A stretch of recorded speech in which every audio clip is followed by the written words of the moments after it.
আমি আমার ছেলে মেয়েকে নিয়ে একটা ডিম ভাগ করে দিনের পর দিন পার করেছি। বৌজান তাড়াতাড়ি বাজারের ব্যাগটা দাও। বাজার লাগবে না তো, বাসায় বাজার আছে।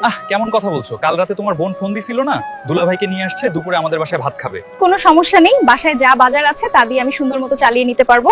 কতগুলো ডিম টমেটো দিয়ে ভুনা করছি আর ডাল ধনিয়া পাতা দিয়ে রান্না করব। এটা কেমন কথা বললা? আমরা না হয় এগুলো মজা করে খাই, তারা তো বড় লোক মানুষ, তাদেরকে এগুলো দিয়ে আপ্যায়ন করা কি ঠিক হবে? তারা বড় লোক ভাই, আমি কি করব? আমি কি এখন তাদের জন্য ধার করে বাজার করব নাকি? আমার যা সামর্থ্য আছে আমি তাদেরকে তা দিয়ে খাওয়াবো। শুনেন, আমি একটা কথা বলি, তিনটা জিনিসের ভাগ কেউ কোনোদিন নেয় না।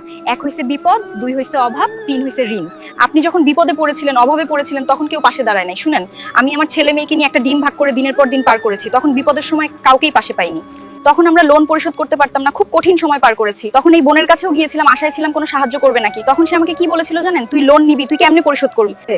তো স্বামী যে বাস খাইছে তা থেকে আর উঠে দাঁড়াতে পারবে না। সামনের মাসে আমরা আমেরিকা যাবো ঘুরতে, সেখানে রুম বুকিং করা আর বাইরের দেশে খরচ অনেক। আমরা তোদেরকে টাকা দিলে কিভাবে চলবো? সেই দুঃসময় আমার গয়নাগুলো বিক্রি করতে হয়েছিল, মনে আছে স্বামী? এখন যখন আপনার ব্যবসার একটু উন্নতি হচ্ছে, ঠিক তখনই তাদের ফিরে আসার সময় হলো। এখন ওরা বড় লোক হোক বা এমপি মন্ত্রী হোক, তাদের জন্য কি আমার বেহিসাবি খরচ করতে হবে? আজকে আমার ঘরে ডিম, আলু ভর্তা আর ডাল আছে, সেইগুলো খেয়ে আমার ছেলে মেয়েকে নিয়ে থাকতে হবে। বাস্তবতা এখন শিখে গিয়েছি, জীবনটা বড়ই করতে। শুনেন স্বামীজান, একটা কথা সবসময় মনে রাখবেন, তেলের মাথায় সবাই তেল দেয়। আপনার যতই রক্তের লোক হোক না কেন, বিপদের দিনে কেউ পাশে থাকে না। কথাটা শুনতে তিতা হলেও এটাই সত্যি।